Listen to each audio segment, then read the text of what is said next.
રામ ભગવાન છે. શબરીએ જે બાળકને જોયો તો એ બાળકનું નામ રામ છે, એ બી એને ખબર નથી. દશરથને ત્યાં ઉત્સવ હતો, ત્યાં 4 બાળકો જન્મ્યા છે. એ બાળકોને જોયા, બાળકોને જોઈને એવું થયું મનમાં કે મારા બી આવા છોકરા હોય તો કેવું સારું. પણ એને ખબર હતી બી આ 4 છોકરા જે છે એ રામ, લક્ષ્મણ, ભરત, શત્રુઘ્ન છે. પણ ગુરુજીએ કીધું કે ભાઈ કામ બામ પરવારી જઈએ, પછી શું કરવાનું તો કે રામનું નામ લેવાનું અને રામની રાહ જોવાની. રામ તારું કલ્યાણ કરશે. તારો ટાઈમ જ્યારે આવશે ત્યારે કોણ તારું કલ્યાણ કરશે તો કે રામ તારું કલ્યાણ કરશે. મતલબ ઋષિ પછી યોગ વિદ્યાથી શરીર દેહનું દેહ ત્યાગ કરે છે, જતા રહે છે. 30-35 વર્ષની શમણા કહો કે શબરી કહો, બરાબર. એને એક લક્ષ્ય મળી ગયું, એને એક કામ મળી ગયું. શું કરવાનું તો કે ભાઈ આશ્રમને સાચવવાનું અને કોની રાહ જોવાની? રામની રાહ જોવાની. અને રામ માટે જે બી આપણે આખા સૌથી કરી ઘરમાં મહેમાન આવે તો સારી રસોઈ બનાવીએ. હવે એ ટાઈમમાં બી બધું રસોઈનું હતું નહીં, પણ એમ કે સારા ફળ ફૂલ કે ભાઈ હોય, સારા ફળ એના માટે લાવીએ, એના માટે સારી કંઈક રસોઈ બનાવીએ, એ કામ કરવાનું. કીધું નથી વતન ઋષિ કે ભાઈ કઈ તિથિ આવશે, ચૈત્રની તિથિ આવશે, આસુની આવશે કે અષાઢમાં આવશે, કીધું નથી. બસ આવશે એટલે એકદમ મન શાંત કે ગુરુજી કીધું છે ને એટલે સાચી જ વાત છે, માની લેવાનું, સવાલ નહીં કરવાના. આપણે તકલીફ શું થાય? ચાલો સવાલ બહુ કરીએ, સવાલ બહુ કરીએ તકલીફ ત્યાં થાય. કેમ આવું? પણ ભક્તિમાં સવાલ ના હોય. ભક્તિ એટલે ભક્તિ, ભક્તિથી ઉપર કશું નથી. એટલે આ વસ્તુ શું થઈ? શબરીએ માની લીધી. હવે મતંગ વિષ્ણુ જતા રહ્યા.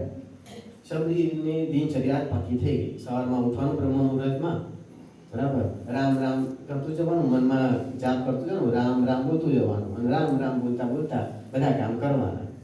કામ કરવાની બેસવાનું, મસ્ત આંગળું સજાવી દેવાનું, ફૂલ પાછી દેવાના, સરસ પણગુડીમાં ફૂલ મૂકી દેવાના, સુગંધ આવે. કારણ કે તમારા ઘરમાં પરફ્યુમ શાકનું હોય ને ત્યાં નથી. આપણે તમને ખબર હશે બધાને કે આ પેલું આવે છે, રૂમ સ્પ્રે આવે છે, બધા ઘરમાં હોય કે સારું લાગે. Room spray, car spray. હવે ટાઈમમાં તો હતા નહીં, પણ એમ કે ભાઈ ગુલાબના ફૂલ, કમળનું ફૂલ, ચમેલી, ચંપા બધા મૂક્યા હોય પણગુટીમાં, તો એની સુગંધથી આવનાર માણસને સારું લાગે અને આનંદ થાય કે ભાઈ ના કંઈક ખાસ કાળો થાય. એટલે કંઈક સારી જગ્યાએ આપણે આવ્યા. 1 દિવસ જાય છે, 2 દિવસ ગયા, 1 વર્ષ, 2 વર્ષ, 10 વર્ષ, વર્ષો વીતી ગયા છે. કોઈ એ છે નહીં, પણ લગભગ એવું કહેવાય છે કે 20-25 વર્ષ વીતી ગયા છે. હવે કામ તો એકનું એક જ કરવાનું, બરાબર. 25 વર્ષ બીજા વીતી જાય છે, કોઈ જ ક્વેશ્ચન નહીં, કોઈ સવાલ નહીં. બસ શું કરવાનું તો કે ભાઈ ફળ ફૂલ મૂકવાનું, આશ્રમને સાફ રાખવાનું, જે કામ કરીને ગયા છે ગુરુજી એ કરવાનું. અગે 25 વર્ષ વીતી ગયા, કોઈ જ સવાલ નહીં. મને જે કામ કીધું એ કરવાનું, કોઈને નડવાનું નહીં. સાંજેથી કોઈ નડ્યા વગર કામ કરવાનું, કોઈ જોડે લપન છપ્પન નહીં કે પેલી આમ કર્યું તું, પેલા આમ કર્યું તું, અને આમ કર્યું, આને કેમ આવું કર્યું હશે. કોઈ જ માથાકૂટ નહીં. કામ કર્યું, એક જ નામ રામ, એક જ નામ રામ, વાત પૂરી. હવે એ થાય છે કે ભાઈ ભગવાન છે ને, ભગવાન તકલીફ પડે, ભગવાન તકલીફ પડે ને એટલે આપણી જોડે પાછા આવે કે ભાઈ તમે મને ભાવના આપો ને તો મારી તકલીફ દૂર થાય. ખોટું નહીં કહેતો સાહેબ, ભગવાનને તકલીફ પડે, ભગવાન ભાવનાના ભૂખ્યા છે. ભગવાનને શું જોઈએ? ભાવ. એ ભાવ ક્યાં આપતો? શબરી પાસે. એટલે રામાયણમાં ઘણી વસ્તુ એવી છે, આખી રામાયણ પર ચર્ચા કરવા જઈએ ને તો બહુ વર્ષો જોઈએ. આ તો એક ખાલી પાત્રની વાત છે કે થાય એવું કે ભાઈ કઈ કઈને બી રામ બહુ વાલા હતા, બરાબર, તો શું કામ એમને વનમાં મોકલ્યા? વનમાં ના મોકલ્યા હોત તો ભરત, ચલો મોકલ્યા તો ખરા, પણ ખાલી વિચારો કે ચલો ભરત લેવા આવે છે, ભરત એમ કહે છે કે ભાઈ મારી માથી ભૂલ થઈ ગઈ, બરાબર, એનું કારણ હું હતો, બરાબર, તો પાછા ચલો. જો રામ પાછા જતા રહ્યા હોત તો આપણને કેટલું બધું નામ મળતું. સૌથી મોટું હનુમાનજી ના મળતા. હનુમાનજી ના મળતા ને રામ પાસે નીકળી ગયા હોત, ચિત્રકૂટથી પાછા નીકળી ગયા હોત તો હનુમાનજી મળતા ના, જટાયુ મળતા ના, સુગ્રીવ ના, કેટલું બધું નામ મળતું આપણને. એટલે જે થાય સારું થાય. મેં તમને શું કીધું શરૂઆતમાં જ, જ્યારે મેં બોલવાનું શરૂ કર્યું ત્યારે મેં તમને શું કીધું કે મને તમને બધાની ઈર્ષા આવે છે. હવે ઈર્ષા કેમ આવે છે ને એનું સમાપન હું આ વાર્તા કરીશ ને એટલે કહીશ કે મને તમારા બધાની ઈર્ષા કેમ આવી, બરાબર. કારણ કે આ શું છે, આપણે કોઈ વસ્તુને કેવી રીતે જોઈએ છે ને એના પર આધાર રાખે છે કે ભાઈ આ વસ્તુ છે, બરાબર. આ ખુરશીમાં દાદા બેઠા છે, બરાબર. હવે હું બે ખુરશી છે હવે ખુરશીની કઈ ક્વોલિટી સારી છે એ મને ના દેખાય. હું કહું કે આ ખાલી ખુરશી છે, ના, આ પ્લાસ્ટિકની સારી ખુરશી છે કે થોડી ટકાઉ મજબૂત છે અને સસ્તી બી છે, એ એની ક્વોલિટી થઈ. એ ક્વોલિટી જોતા આવડવી જોઈએ. એ રીતે આપણને જે તકલીફ છે કે તો એ કેવી રીતે આપણે જોઈએ છે ને એ મહત્વનું છે. વાર્તા આગળ વધારું. રામજીને ખબર પડી કે ભાઈ સીતા માતા તો રાવણ ઉપાડી ગયો છે, તો આગળ જતા હતા તો એમને એવા સમાચાર મળ્યા, કોઈને કીધું કે ભાઈ આગળ જતા પંપા સરોવર આવશે. પંપા સરોવર પાસે મતંગ ઋષિનો આશ્રમ છે, ત્યાં શબરી રહે છે. એ શબરીના જંગલનો ખ્યાલ છે, કારણ કે એ જમાનામાં દંડકારણ્યનો જે પુરાણોમાં ઉલ્લેખ છે, તો જે દંડક વન છે એ દંડક વનનો વિસ્તાર આજનું જે યુપી છે, ઉત્તર પ્રદેશ અને મધ્યપ્રદેશની બોર્ડર લાગે ત્યાંથી માંડી છેક તમિલનાડુ સુધીનો વિસ્તાર હતો. અત્યારે તો બધું કપાઈને ઓછું થઈ ગયું દંડક વન, પણ આવડું મોટું દંડક વનમાં ક્યાં શોધવી સીતાને? અને જો શોધવા જઈએ પણ ખબર પડી કે ભાઈ દક્ષિણમાં ગયા તો વનમાંથી બહાર નીકળવાનો રસ્તો તો ખબર હોવી જોઈએ ને, કે ભાઈ આ રસ્તે નીકળીશું તો વનની બહાર નીકળીશું. એટલે એમને એવા સમાચાર મળ્યા કે શબરીને ખબર છે કે આ વનમાંથી કઈ રીતે બહાર નીકળાય અને બહાર નીકળીને દક્ષિણ દિશામાં કઈ બાજુ જવાય એ રસ્તો શબરીને ખબર છે. રામજી પૂછતા પહોંચે. જો અહીંયા આ જે વાત જે છે ને એ કંબલ ઋષિએ દક્ષિણી રામાયણમાં લખી છે, તમિલમાં, કે ભગવાને ભક્તનો સરનામું પૂછવા માટે બધાને પૂછવું પડે. ભગવાને ભક્તનું સરનામું પૂછવું પડ્યું બધાને કે ભાઈ આ શબરી ક્યાં, આ પંપા સરોવર ક્યાં, મારે એને મળવું છે. તો શું મને મારી જે ખોવાલી પત્ની છે સીતા એનું કંઈ ભાળ મળે, એની કંઈક જાણ મળે. એટલે પૂછતા આવે છે, દિવસ આવી ગયો છે. એટલે શબરી બેઠા છે અને સમાચાર મળ્યા કે ભાઈ બે અયોધ્યાના રાજકુમારો રામ ને લક્ષ્મણ આ બાજુ આવી રહ્યા છે પંપા સરોવર. યાદ આવ્યું કે હા, મારા ગુરુજીએ શું કીધું તું, શું નામ લેવાનું? રામ. અને મને મળવા કોણ આવશે? રામ. મારું આગળ જીવનમાં જે છે કલ્યાણ કોણ કરશે? રામ. બરાબર. રામજી આવે છે. રામજી એક જ કહેવાય છે, એટલું ભાવ વિભોર થઈ જાય છે. કવિ લખે છે એમને કે જ્યારે મતંગ ઋષિના આશ્રમમાં રામજી લક્ષ્મણજી જ્યારે પ્રવેશ લીધો, સામે જુઓ છે કે એ 60-65 વર્ષના જે વૃદ્ધા છે બેઠા છે, બરાબર, હાથમાં ફળોની ટોકરી લઈને, અને એ અમી નજરે એને જોઈ રહ્યા છે, એકલી ટસે નિહાળી રહ્યા છે. રામની આંખોમાં આંસુ આવે છે. કવિ કહે છે રામની આંખમાં આંસુ આવે છે. આ તો ભગવાન લીલા પુરુષોત્તમ, કેમ આંસુ આવે? કોઈ પૂછો તો ખરા ને, આજે તમે પૂછો તો ખરા કે ભાઈ એ તો ભગવાન હતા, ભગવાન કેમ રડ્યા? ભગવાન રડવા ક્યાં જરૂર હતી? ભગવાન એટલા માટે રડ્યા કારણ કે એમને એ સામે શબરી નથી દેખાય, એમને સામે દેખાય કે મારી માય જ્યારે હું ભણીને પાછો આવું ને ત્યારે હાથમાં વાડકીને થાળીને બેઠી હોય મને ખવડાવવા માટે. રામને કોણ દેખાયું? કૌશલ્ય. રામને કોણ દેખાયું? કૌશલ્ય. હવે એમાં માન કોનું વધ્યું? શબરી. શબરીએ કોઈ મંત્ર કર્યા હતા? કોઈ કામ માથાકૂટ કરી હતી? ના. રામજી કહે છે. હવે વસ્તુ એવી આવે છે કે આપણને એવું ખબર છે કે ભાઈ એઠા પોર કહો કે એઠા ફળ કહો, બરાબર, કે ભાઈ એઠા ફળ ખવડાવ્યા. ભાઈ એઠી વસ્તુ કોઈ ખવડાવતું હશે? કોઈ ના ખવડાવે. આજે બી આવે, ધારો કે મારા ઘરે કોઈ મહેમાન આવે તો ધારો કે તમે મારા ઘરે આવ્યા બા, તો હું એમ કહું કે આ બરફી છે ચાખી લો, ગળી છે કે થોડી કડવી, કે બદામ કડવી છે, લાવો ચાખી તમને ખવડાવો. ના કરે કોઈ આવું. તો શબરીએ ફળો એઠા કેમ કર્યા? કોઈ કે સવાલ તો કરવો જોઈએ ને, સવાલ થવો જોઈએ આપણને કે ભાઈ ફળ ખવડાવવા હતા, ખબર બી હતી અને કે ભાઈ જંગલમાં આ ઝાડના ફળ સારા હોય છે. એ આવડત 15 વર્ષથી હતી, 65 વર્ષે પહોંચ્યા, 50 વર્ષનો એક્સપિરિયન્સ જોતા જ ખબર પડી જાય કે ભાઈ આ ઝાડનું ફળ છે એ ચોખ્ખું હશે, મીઠું હશે. 50 વર્ષનો અનુભવ કોને કહેવાય? તો પછી એઠા કરવાની ક્યાં જરૂર હતી? સવાલ થવો જોઈએ ને આપણને. તો જરૂર એટલા માટે હતી કે જ્યારે જુવાન હતી ને 30-35 વર્ષની, 40 વર્ષની, ત્યાં સુધી હાથ પગ બરાબર ચાલતા. એટલે શું કરતી હતી કે ચલો ગુરુજી જે કામ આપ્યું એ કામ તો એમણે પૂરું કરી લીધું, પણ ફળ ને શાકભાજી ને ફૂલ બધા આવ્યા એ ધોઈ તો મૂકવા પડે ને. આપણા ઘરે કોઈ આવે તો એને આપણે શાકભાજી કે ફળ છે એ ધોઈ કરીને આપીએ, સમારી કરી ચાટ મસાલો નાખીને આપીએ કે લો ફ્રૂટ ડીશ ખાઓ. પણ હવે ઉંમરથી તાકાત રહી નથી હાથ પગમાં કે ભાઈ જોઈ શકે, બરાબર. બીજી વસ્તુ એમને ખબર હતી શબરીને કે જંગલમાં કોણ રહે છે? સાપ, વીંછી, જંગલી પ્રાણીઓ. હવે એ સાપ કે એ અજગર એ જે ફળ લઈને આવ્યા છે એ ફળને અડી નીકળ્યો હશે તો એ સાપનું શરીર પર ચોંટેલું હશે. એ જે ફળની છાલ હશે, ચલો સફરજન લઈ લો તો સફરજન પર ઝેર હશે, બરાબર. તો હવે એ ઝેરવાળું સફરજન હું મારા રામજીને ખવડાવું તો મને કેવું પાપ લાગે? એટલે મારા રામજીને કશું થવું જોઈએ નહીં.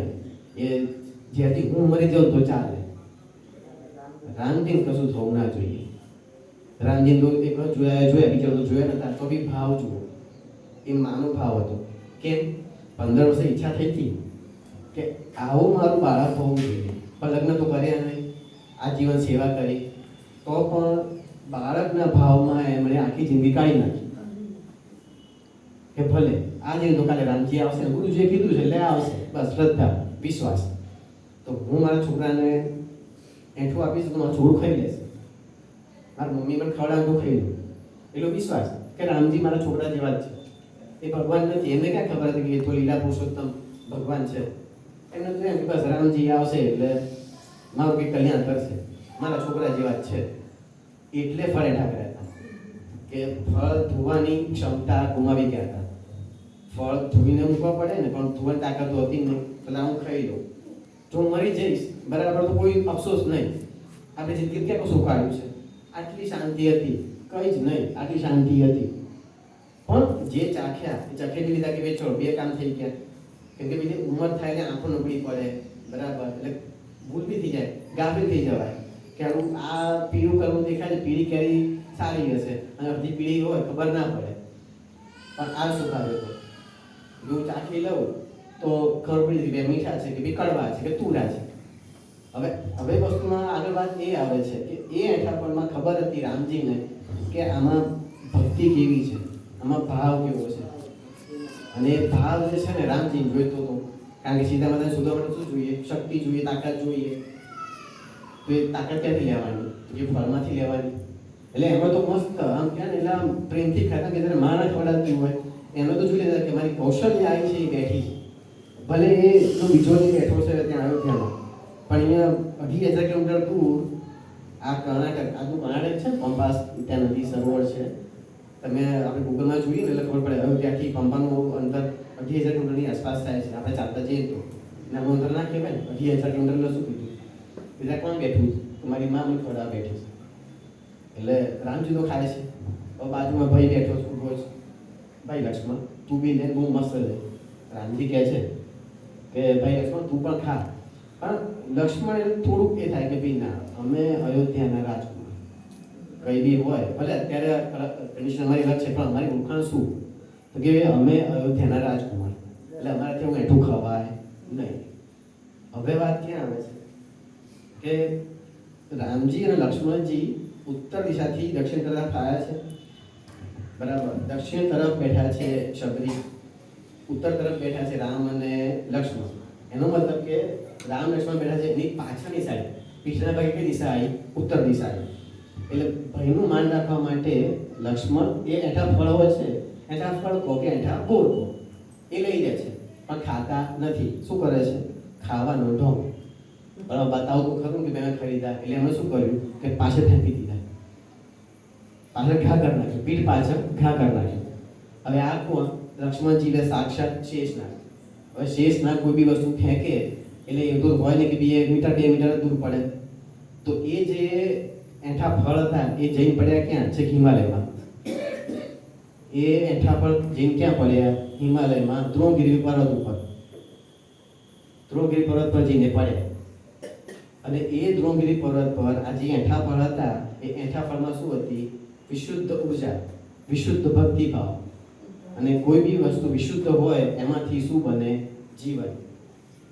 એટલે એ પૂર જે હતા ખાટા કે કડવા કે ચાખેલા એઠા ફળ, એમાં વિશુદ્ધ ઉર્જા હતી. શબરીનો વિશુદ્ધ ભાવ હતો. એ વિશુદ્ધ ભાવવાળી જે ઉર્જા હતી એમાંથી જે જીવન બન્યું એનું નામ શું? સંજીવની. સંજીવની કોને કામમાં આવી? છેલ્લે આખરે લક્ષ્મણ જ કામમાં આવી ને. આ પ્રભાવ કોનો? ભક્તિનો. કઈ જ કારણ નહીં. એને ખબર, શબરી માતા પોતે ખબર હતી કે ભલે લક્ષ્મણ અત્યારે નહીં ખાય, પણ એ જે નહીં ખાય ને એમાંથી જે આવશે ને એ જ એમને કામમાં આવશે. એમને ખબર હતી. પણ આ વસ્તુ છે, શાસ્ત્ર કહે છે કે ભક્તિના 2 છોકરા, ભક્તિના 2 બાળક. તમે ખાય કોઈ કહે? હા બોલો. વૈરાગ્ય, જ્ઞાન અને વૈરાગ્ય. એટલે આ વાર્તામાં રામજી છે, જ્ઞાન છે, એમને ખબર છે. એમને ખબર છે. જ્ઞાની હોય ને એને ખબર હોય માણસની કિંમત. એ બહુ શાંત હોય, સૌમ્ય હોય. વૈરાગ્ય હોય ને એ થોડું એ થાય કે ના, બધાથી હું અલગ જ છું, બરાબર, મારે કોઈ જોઈએ જ નહીં. નહીં કહેતા વૈરાગી સંસારમાં નહીં રહેવાનું, આમ તેમ ને બધું, આ પાડું તે પાડું, પાણી ના પીવું ને પાણી બધું ધોઈ કાઢું. એટલે વૈરાગી થોડું આમ સારું, પણ થોડુંક આમ એ કચકચ્યું છે. પણ તોય બેને મળ્યું શું છે? આખરે તો ભક્તિ જ મળી. ભક્તિનો ભાવ જ મળ્યો. એ જે ભાવ રૂપી ઊર્જા મળી, બેનું કામ થઈ ગયું. શબરી માતાએ પૂછ્યું રામજીએ કે માં, મારી વાઈફ લઈ ગયો છે રાવણ, એટલા સમાચાર તો મને છે, પણ દક્ષિણ દિશામાં લઈ ગયો છે, તો આટલું બધું જંગલ છે, તો આ જંગલમાંથી બહાર કેમ ન નીકળું? મને રસ્તો બતાય ને. એટલે પછી શબરી માતા લઈ જાય છે રામ લક્ષ્મણને કે મારી જોડે જોડે ચાલો, હું તમને આ જંગલથી બહાર નીકળવાનો અને દક્ષિણ દિશા કઈ બાજુ પડે એ રસ્તો બતાવો. એટલે એ રસ્તો બતાવે છે. એટલે રસ્તો જોઈ લીધો કે ભાઈ ચલો આ દિશામાં જવાનું છે, આ સીધો કીડી પકડવાની છે. હવે રામજી એ ભગવાન હતા, લીલા પુરુષોત્તમ. હું વારે વારે શબ્દ એટલા માટે વાપરું છું લીલા પુરુષોત્તમ, કારણ કે રામજીને આપણે એક જ વસ્તુ વાપરી છે, મર્યાદા પુરુષોત્તમ. પણ હું લીલા પુરુષોત્તમ કેમ કહું છું એનું કારણ છે, એની ઘણી વાર્તાઓ છે રામાયણમાં. અલગ અલગ કવિઓએ, અલગ અલગ ઋષિઓએ સરસ લખી છે એમની ભાષાઓમાં. પછી અલગ અલગ રામાયણ છે. આપણને 2 રામાયણ ખબર છે કે એક વાલ્મીકી ઋષિ લખ્યું એ રામાયણ, બીજું તુલસીદાસજી લખ્યું એ રામચરિતમાનસ. એના સિવાય પણ સાઉથમાં જે તમિલ ઋષિ થઈ ગયા કંબન, તુલસીદાસજીથી પહેલાં, તુલસીદાસજી 16મી સદીમાં થયા, કંબન ઋષિ 12મી સદીમાં થયા. એમણે લખી છે કંબન રામાયણ. એવી રીતે મરાઠીમાં છે અધ્યાત્મ રામાયણ, આનંદ રામાયણ છે. અને વેદવ્યાસજીએ લખી છે અધ્યાત્મ રામાયણ. પછી કાલિદાસજી લખ્યું છે રઘુવંશ. આ બધું તો મેં વાંચો ને એટલે એટલું મજા આવે ને કે હારું શું કરવું નહીં લાગતી વાંચો બેસીને. એટલે શબરી હવે લઈ ગયા, વાત આગળ લઈ જવું.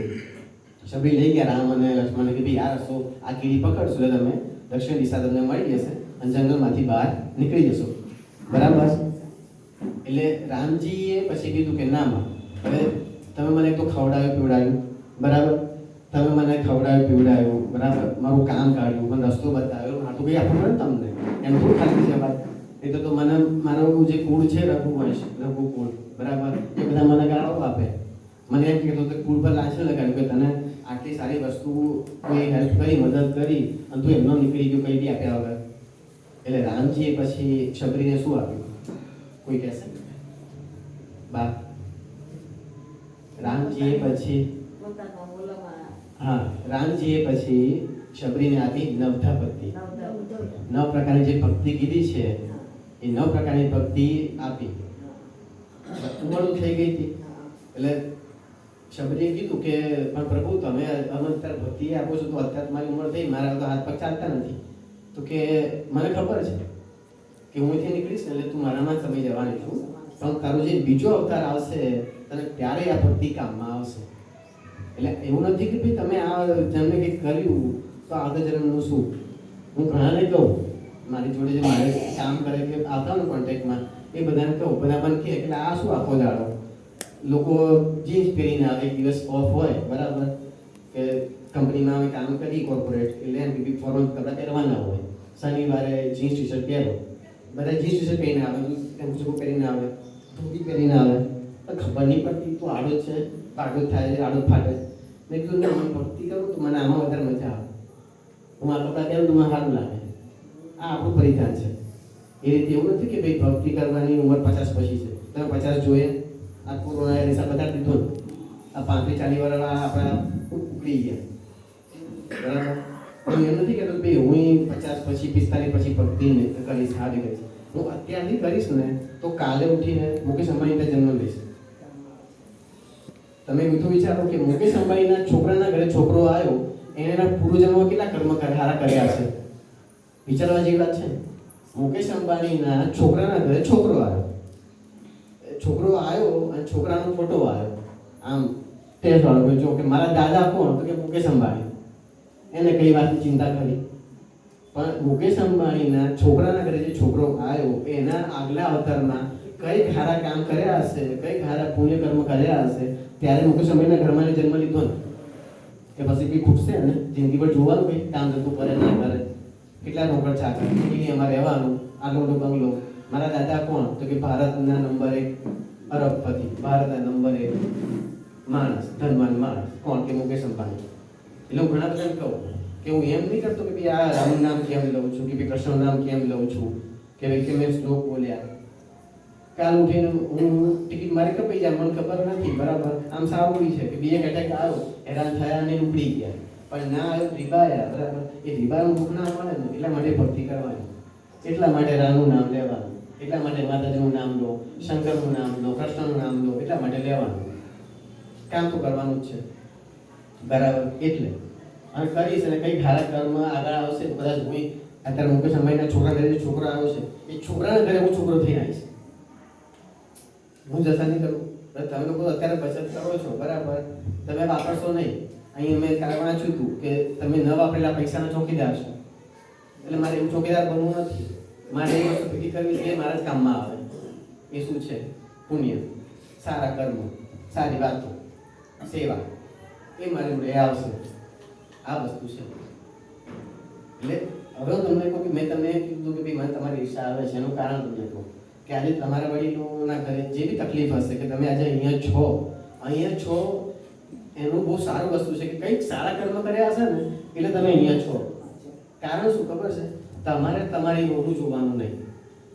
તમારે તમારા છોકરાને ધંધામાં તકલીફ થઈ, નોકરીમાં સાહેબ લડ્યો, ઘરે છોકરો આવ્યો, બરાડા પાડ્યો, પછી ચિંતા કરી, કોઈ જોવાની ચિંતા કરી ભાઈ છોકરો લાખ રૂપિયા કમાય છે, છોકરો ઘરે બરાડા પાડ્યો કે આ તો સાહેબ જોડે આવું થઈ ગયું. તો સૌથી ઉત્તમ અહીંયા શું છે ખબર છે આશ્રમમાં? હા. સવારમાં બ્રહ્મ પૂજાનું મુહૂર્ત આપણા હા, તો પછી 8, 4, 4:30 ઉઠી જાય. હા. એટલે બ્રહ્મ મુહૂર્ત હતું. આપણા ઘરે ઈ બ્રહ્મ મુહૂર્ત નો હા.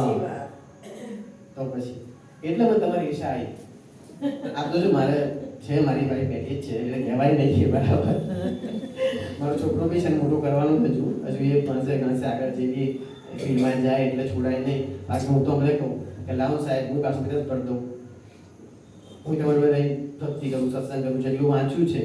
આ તો ખાલી કોઈ વસ્તુ કીધી, પણ જે બી થોડા ઘણા પુરાણ વાંચ્યા છે કે જે થોડું ઘણું વાંચન કર્યું છે એને થોડી થોડી વાર્તાઓ ફિલોસોફિકલી કેવું કહેવાય, આપણને કળિયુગમાં કેવી રીતે કામમાં આવે, બરાબર એ રીતે વાત કરું. દવાનું ભણ્યો છું તો તમારી દવા જરૂર છે કે નહીં, ક્યાં સુધી લેવી જોઈએ, એ બધું કહેવાય, બરાબર. એ બધું માટે તમને ચલો સલાહ આપું છું, આપણે ટાઈમે લો, આ ટાઈમે ના લેશો, આટલું ખાવ, આટલું ના ખાવ, આ બધું છોડી દો. પણ ના, અત્યારે મારું કર્મ એવું છે કે મારે મારા છોકરાને મોટો કરવાનો છે. પહેલાં મેં વિચાર્યું કર્યું હતું કે 45 થશે ને એની નોકરી છોડી દઈશ, ત્યાં સુધી કમાઈ લઈશ અને પછી શું કરવાની, કથા કરવાની, રામકથા, ભાગવત કથા. પણ આવી રીતે એવી રીતે નહીં કે ત્યાં બધા બેઠા હોય, ચલો વ્યાસપીઠ બધા બેઠા, કારણ કે એ કથા ચવાઈ ગઈ છે. હવે તમને આપણે બધાને ખબર છે, આપણે રામાયણ સાગરની રામાયણ 2 વખત જોઈ કાઢી. એક તો જ્યારે આવી ત્યારે જોઈ કાઢી, અને બીજી આપણે કોરોના ત્યારે બી જોઈ કાઢી. અને છોકરાઓને બી ખબર છે કે ભાઈ રામ લક્ષ્મણ કોણ હતા, ભાઈ ને પછી સીતા માતા ગયા, કૃષ્ણની બી વાર્તા ખબર છે કે ભાઈ ગોકુળ મથુરા બધું. પણ ખરેખર એ જે આખા 2 મહાકાવ્ય છે આપણા મહાભારત અને રામાયણ, આપણું જે હૃદય પુરાણ છે શ્રીમદ ભાગવત, એ આપણને શું શીખવાડે છે, આપણને કળિયુગમાં શું શીખવાનું છે એમાંથી, એ મહત્વનું છે. એના માટે 7 દિવસ કે 9 દિવસ આખી ભાગવત કરવાની જરૂર નથી, કે આખી રામકથા કરવાની જરૂર નથી. બસ આ રીતે કલાક 2 કલાક બેઠા હું એક વસ્તુ ઉપાડો. આ બધી વસ્તુ ઉપર કેસ કરીએ ત્યારે અમેરિકનો કરે છે, હાવડવાળા કરે છે, પિક્ચરો બનાવે છે અને પિક્ચરો સુપરહિટ જાય છે. આપણને ખબર છે શાસ્ત્રમાં કે 14 લોક બ્રહ્માંડ છે, બરાબર. આપણા વડવાઓને ખબર છે પુરાણમાં લખ્યું 14 લોક બ્રહ્માંડ. અમેરિકાવાળા, હોલિવૂડવાળા, માર્વેલ સ્ટુડિયોએ ખબર પડી કે બ્રહ્માંડ એક નથી, બ્રહ્માંડ અનેક છે. ક્યાંથી ખબર પડી? કે હિન્દુ શાસ્ત્રમાં છે અને ભાઈ પિક્ચર બનાવ્યા, 10 વાર પિક્ચર બનાવી દીધા, કરોડ રૂપિયા છાપી દીધા. પણ આ વસ્તુ એ જ છે કે ભાઈ કેવી રીતે રજૂઆત કરવી, એટલા માટે વસ્તુ. આ થઈ એક માની વાત. આવી બીજી માં હતી અહલ્યા. આપણને બધાને એમ જ ખબર છે. હું જ્યારે કોઈ પૂછું કે ભાઈ અહલ્યા એટલે કોણ, એટલે બધાને જવાબ કેવો આપે? અહલ્યા કોણ હતા? હા, ગૌતમના પત્ની. બરાબર. અને જ્યારે રામજી મળે ત્યારે શું હતા? એ શીલા હતી. પથ્થર હતા? ના, પથ્થર નતા. હા, શીલા નતા, પથ્થર નતા. આ તો ઠીક છે કે રામાયણ સાગર બીજા બધી રામાયણમાં આપણે બતાવે કે ભાઈ પથ્થર હતા, પથ્થર પર મૂક્યો, રામજીએ પથ્થરમાંથી નારી ઉત્પન્ન થઈ. ના, એવા નતા. એ લેડીઝ જ હતી. હવે વસ્તુ એ જોવાની છે કે ભાઈ રામાયણને આપણે કેમ સમજ્યા ઊંધું, કાં તો કેમ ભરતું સમજ્યા. ક્યાંય એવું ઉલ્લેખ નથી કે જે રેફરન્સ કહીએ ને આપણે, ક્યાંય એવામાં ઉલ્લેખ નથી કે જે અહલ્યાબાઈ પથ્થર બની ગયા હતા. ગૌતમ ઋષિ છોડીને જતા રહ્યા એ વાત સાચી છે. ગૌતમ ઋષિ છોડીને જતા રહ્યા એ વાત સાચી છે. પણ એનાથી એમના શ્રાપ આપ્યો ને એમને શીલા બની ગયા, પથ્થર બની ગયા એવું નથી. ગૌતમ ઋષિ આજે એક સ્ટાન્ડર્ડ હતા, એક મોટું માણસ હતા. આપણા આશ્રમમાં મોદી સાહેબ આવે, બરાબર, તો એ કહે શારદાધામમાં મોદી સાહેબ આવે કે મોદી સાહેબ કોણ છે? કે પ્રધાનમંત્રી છે. હવે મુકેશ અંબાણી આવ્યા કે ગૌતમ અદાણી આવ્યા કે અમિતાભ બચ્ચન આવ્યા તો એ મોટા માણસ કહેવાય. એવી રીતે એ જમાનાના ગૌતમ ઋષિ બ્રાહ્મણ ખરા, મોટા ઋષિ કહેવાતા હતા. એટલે એમણે કહી દીધું કે ભાઈ હું તને તરછોડું છું. હવે કંઈક મોટો માણસ એમ કહે કે ભાઈ હું આ વસ્તુ નહીં કરું, તરછોડું છું, બરાબર, તો આપણે માની જઈએ કે ભાઈ ના, આ વસ્તુ ના કરાય. અમિતાભ બચ્ચન એમ કહે કે ભાઈ મારે કોકા-કોલા પીવી નથી, કોકા-કોલા ના પીવાય, તો અડધો દેશ કોકા-કોલા પીવાનું બંધ મૂકી દેશે કે ભાઈ અમિતાભ બચ્ચન ના પીતા હોય, કે એ આઈડિયા છે, આદર્શ છે. વસ્તુ આવી થઈ ગઈ. ભાઈ અહલ્યાને કોઈએ બોલાવી નહીં. એટલે અહલ્યાનું જીવન બની ગયું હતું પથ્થર જેવું. પથ્થર એટલે શું? કે ભાઈ અહીંયા બહાર આંગણામાં એક પથ્થર પડ્યો છે. પથ્થર પડ્યો હોય એને કોઈ બોલાવે, જુએ, કરે, ના જુએ. દૂરથી જુએ કે ભાઈ આ એક ખૂણામાં પથ્થર પડ્યો છે, જોઈ નજર ફેરી કાઢી. બધાને ખબર છે રોજે રોજ કે ભાઈ આ પથ્થર પડ્યો છે, કશું કરવાનું નથી, ભલે પડી ગયો. કોઈ બોલાવવાની, ચલાવવાની. આજે તમે વિચાર કરો કે તમે આજે સમાજમાં રહો છો, તમારા ઘરમાં બી ધારો કે તમને કોઈ ના બોલાવે તો સમજો કે તમારું જીવન પથ્થર જેવું થઈ ગયું છે. કોઈ ના બોલાવે એટલે ઘણો કોઈ પણ માણસ નથી બોલાવતો. આ રીતે કહેવાય છે કે ભાઈ અહલ્યાનું જીવન પથ્થર જેવું થઈ ગયું. અહલ્યા પથ્થર થઈ નથી. ક્યાંય આવો ઉલ્લેખ નથી કે અહલ્યા પથ્થર થઈ ગઈ પછી રામજી પગ લાડ્યો અને ઊભી થઈને જીવી થઈ ગઈ. અહલ્યાનું જીવન પથ્થર થઈ ગયું. હવે રામજી કેમ ગયા? અગેન ફરી પાછું કે જેમ મેં વાત કરી કે અમિતાભ બચ્ચન સ્ટાન્ડર્ડ કહેવાય, એમ વાત મળી ગઈ કે 15 વર્ષના બે રાજકુમારો આવ્યા, રામ લક્ષ્મણ, એને તારકાન મારી કાઢી કે ભાઈ વિશ્વામિત્ર ઋષિજીને આવ્યા અને તારકાન મારી કાઢી. તારકા જેવી તો હતી નહીં, રાક્ષસી. હવે 15 વર્ષનો છોકરો તારકા જેવી રાક્ષસીને મારી કાઢે એટલે એનામાં કંઈક તો હશે.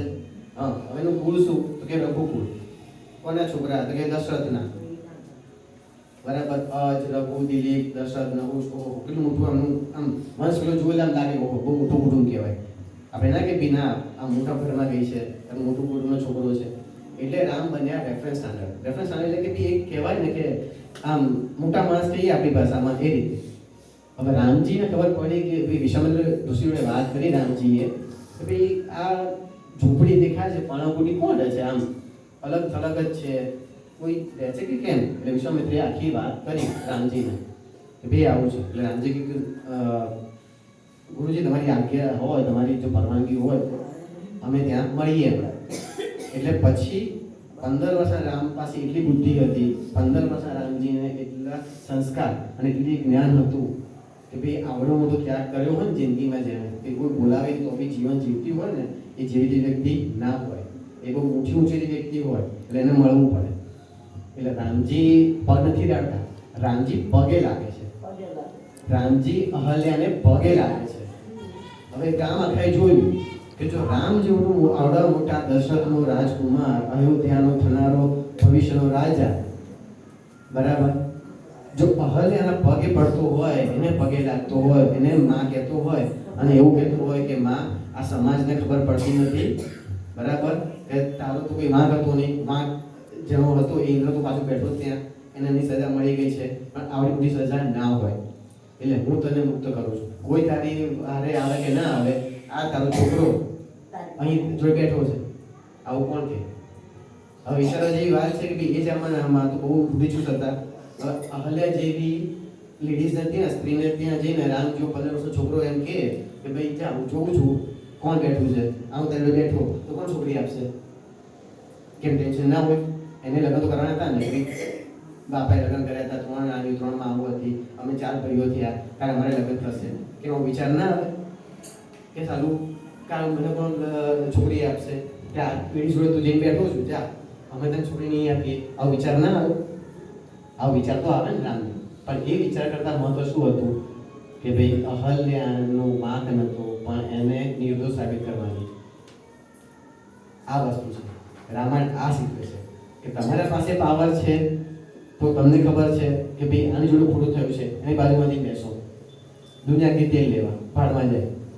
કેમ કે જેને જરૂર હોય છે ને એ જ તમને ફોન કરે છે, એ નવી તમારું આવશે. પછી એમ કે બીજા બેઠો છે મારે એનું શું કામ? પણ એને ખબર હોય કે એની પાસે જે નોલેજ છે, આ જ્ઞાન છે, આ આવડત છે, એટલે મારે જવું પડશે. પછી એ જ નમીને આવે, પણ તમે સાચા હોવા જોઈએ, જેનો પક્ષ લો છો એ સાચું હોવું જોઈએ. રામાયણ આ શીખવાડે છે. મારે જલ ચડાવવા જવું છે સંધ્યાને. હા, આ શીખવાડે છે. આ વાત છે. આવી તો બીજી ઘણી વાત છે રામાયણની, મહાભારતની, ભાગવતની, પણ એમ કે આપણે કેવી રીતે લઈએ છીએ એ મહત્વનું છે. એટલે મેં કીધું કે તમને એટલું આવ્યું કે આજે તમારે શું કરવાનું? સવારે ઉઠ્યા, બાએ કીધું એમ અત્યારે જળ ચડાવવા ગયા, બ્રહ્મ મુહૂર્તમાં ઉઠી જાય. બીજું છોડો, બધા પાસે મોબાઈલ તો હશે જ, બરાબર? ઘરેથી છોકરો કે છોકરાનો છોકરો કે વહુ કે વહુની વહુ, બરાબર? બીજી પેઢી ત્રીજી પેઢી ફોન કરશે કે બા કેમ છો, દાદા કેમ છો, મજામાં? બીજું કોઈ માથાકૂટ ખરી? કોઈ જ માથાકૂટ નહીં. ન જાણેનું સુખ કેટલું પડ્યું. ઘરમાં બેઠા હો તો તમને દુઃખ થાય કે ભાઈ યાર છોકરાને લડે, માર્યો, લાગી આવે, હા થાય. દાદી બન્યા હોય છોકરાને મારે એટલે બોલે કેમ માર્યું, દુઃખી થાવ. અહીંયા કોઈ માથાકૂટ ખરી દુઃખી થવાની નહીં. એટલે શું લેવાનું? એક જ નામ. અત્યારે પ્રવૃત્તિ શું? શ્રી રામ જય રામ જય જય રામ, ભાદુ ભરીને જાઓ. કોને ખબર કે કાલે તમે ક્યાં હશો? છોકરા ઘરે પાછા આવશો કે પછી અંબાઈના ઘરે બેઠા હશો? આ જ વાત હતી. જય શ્રી કૃષ્ણ. જય શ્રી કૃષ્ણ. જય શ્રી કૃષ્ણ.